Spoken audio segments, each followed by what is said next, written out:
قرآن حکیم کی سورہ بقرہ کی آیت نمبر 30 میں خدا نے فرشتوں سے فرمایا، میں زمین پر ایک خلیفہ مقرر کرنے والا ہوں۔ یہ اعلان محض ایک تخلیقی فیصلہ نہیں بلکہ ایک کائناتی منصوبے کا آغاز تھا۔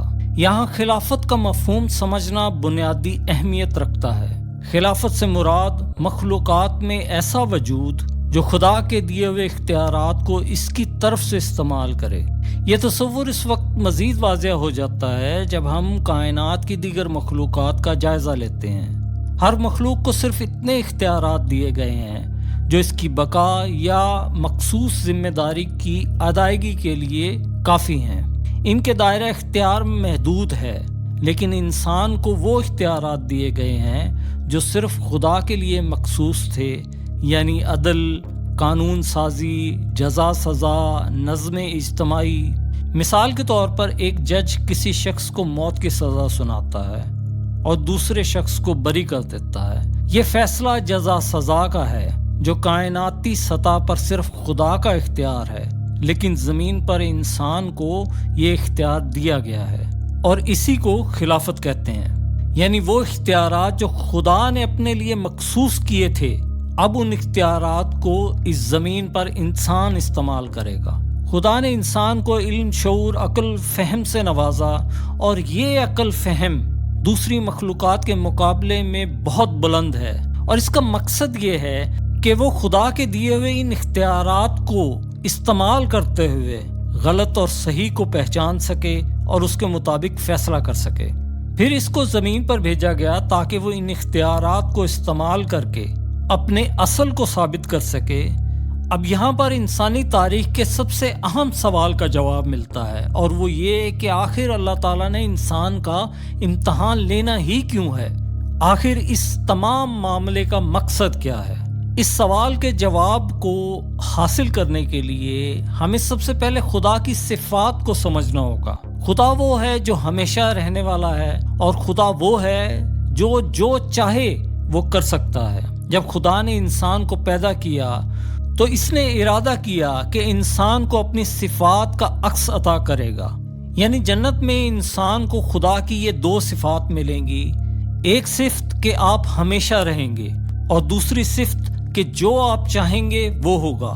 لیکن اس سے پہلے انسان کو اس دنیا میں اپنے آپ کو ثابت کرنا پڑے گا کہ وہ ان صفات کے لائق ہے یا نہیں، اور یہی اصل امتحان ہے انسان کا۔ قرآن حکیم سے ہمیں پتہ چلتا ہے کہ انسان ایک وقت کوئی قابل ذکر چیز نہ تھا، پھر خدا نے اپنے ہاتھوں سے اسے تخلیق کیا، اس میں اپنی روح پھونکی، اسے علم، شعور، عقل اور فہم سے نوازا جو کائنات میں کسی اور کو نہیں ملا۔ تمام مخلوقات کے سامنے سجدہ کروایا اور اس کی عظمت کو، اس کے مقام کو ثابت کیا۔ اور پھر بات یہاں پر ختم نہیں ہوئی۔ اللہ تعالیٰ نے فرمایا کہ میں تجھے اپنی صفات سے بھی نوازوں گا کہ تو ہمیشہ رہے گا، اور جو چاہے گا تجھے وہ ملے گا، لیکن اس کے لیے تجھے ایک چھوٹے سے امتحان سے گزرنا پڑے گا۔ دنیا میں جاؤ، میرے چند اختیارات استعمال کرو، اور استعمال کر کے یہ ثابت کرو کہ تم اس مقام کے لائق ہو یا نہیں ہو۔ لیکن جب انسان اس زمین پر آیا تو اس نے نہ صرف ان اختیارات کا غلط استعمال کیا، بلکہ جس نے یہ اختیارات دیے تھے اس کا بھی انکار کیا، اس کی توہین کی، اپنی آزادی کو بغاوت میں بدلا۔ ایسے میں انسان سزا کا مستحق قرار پایا، کیونکہ خلافت صرف اختیار نہیں ہے بلکہ ذمہ داری بھی ہے۔ خدا اپنی ان صفات کے ذریعے یا ان اختیارات کے ذریعے کائنات میں عدل قائم کرتا ہے، اور انسان کو بھی یہ منصب اسی لیے دیا گیا تھا کہ وہ دنیا میں عدل و توازن قائم کرے اور خیر کا قیام کرے۔ لیکن انسان نے یہاں آ کر الٹ کام کیا۔ جس کے پاس طاقت اور اختیار ہے وہ دوسرے کا جینے کا حق بھی چھیننے کو تیار ہے۔ خدا نے اس کائنات میں عدل کے ذریعے توازن قائم کر رکھا ہے، اور یہی عدل خدا کی یونیورسل شریعت ہے۔ انسان کو بھی اس عدل کو قائم کرنا ہے اور خدا کی اس یونیورسل شریعت کو نافذ کرنا ہے۔ اگر عدل کا توازن ذرا سا بھی بگڑ جائے تو پوری کائنات کا نظام درم برم ہو جاتا ہے۔ اسی طرح انسانی معاشرہ بھی عدل کے بغیر برباد ہو جاتا ہے۔ تصور کریں اگر کائنات میں عدل کی معمولی سی خلاف ورزیاں تباہی کا باعث بن سکتی ہیں تو ایک انسانی معاشرے کی تو حیثیت ہی کیا ہے۔ معاشرہ اسی وقت زوال کا شکار ہونے لگتا ہے۔ اگر آپ یہ جاننا چاہتے ہیں کہ کوئی معاشرہ ترقی کر رہا ہے یا وہ زوال پذیر ہے تو اس کے لیے ایک بہت ہی سادہ سا فارمولا ہے کہ آپ اس معاشرے کی عدالتوں کا جائزہ لیں۔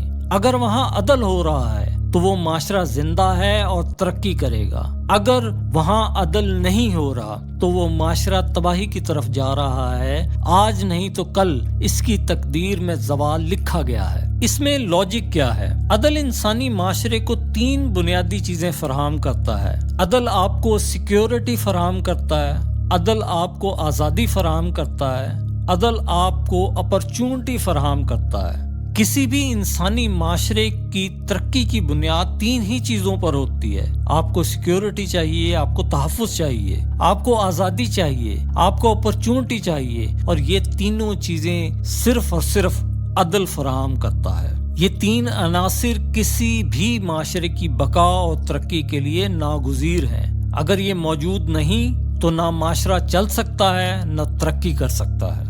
یہاں سے ہمیں اندازہ ہوتا ہے کہ عدل کیا ہے۔ عدل انسانی معاشرے میں توازن قائم کرنے کا ایک آلہ ہے، بالکل اسی طرح جس طرح خدا نے اس کائنات کا توازن عدل کے ذریعے قائم کر رکھا ہے، اور عدل ہی خدا کی یونیورسل شریعت ہے، اور انسان کو بھی اس معاشرے میں خدا کی اس یونیورسل شریعت کا نفاذ کرنا ہے، اور یہی انسان کا امتحان بھی ہے۔ اب یہاں پر سوال یہ ہے کہ انسانی معاشرے میں آخر عدل کیسے قائم کیا جا سکتا ہے؟ تو اس کے لیے خدا نے خلافت کا نظام متعارف کروایا۔ نظام خلافت ایک ایسا نظام جو انسانی تاریخ کے سب سے بہترین لوگوں کے ذریعے قائم کیا گیا۔ یہ لوگ اس قدر عظیم تھے کہ قیامت تک اس طرح کے لوگ روح زمین پر دوبارہ پیدا نہیں ہوں گے۔ پھر بات یہیں پر ختم نہیں ہوتی، ان لوگوں کو پیغمبر خدا سے تربیت کا شرف بھی حاصل ہوا، اور پیغمبر خدا کے ذریعے خدا کے